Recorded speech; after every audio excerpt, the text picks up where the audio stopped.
So ayun mga ka-homework, panibagong araw, panibagong vlog. Deliver muna natin tong homework jersey kay Sir Nolan, yan yung kanyang wife. Ayan, so makibalita na rin tayo kung ano nangyari dun sa kanyang dapat operation. Malutaw 05.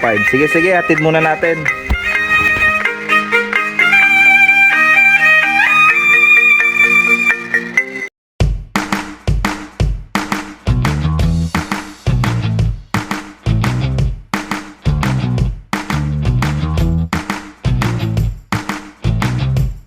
Mga ka-homework, bigay na natin. Matagal niya nang iniintay ito. Ito yung misis ni Sir. Tara Sir. Naligaw ng ano, nandun pala. Naligaw ng pusa. Ayan na. Sukat. Sukat mo na. Ayan na.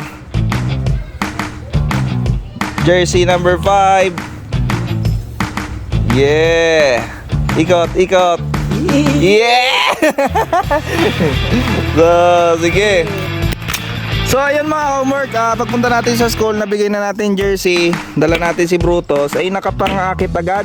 Ito, may nakita siyang HD3 Kawasaki. Ito yung may-ari, pangalan? Daniel sir, Taga saan? Payong.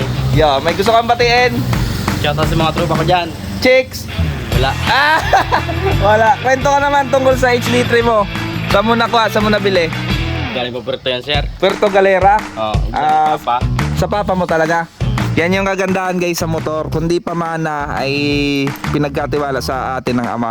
Kaya ingatan. Ilang taon na kaya to sa palagay mo?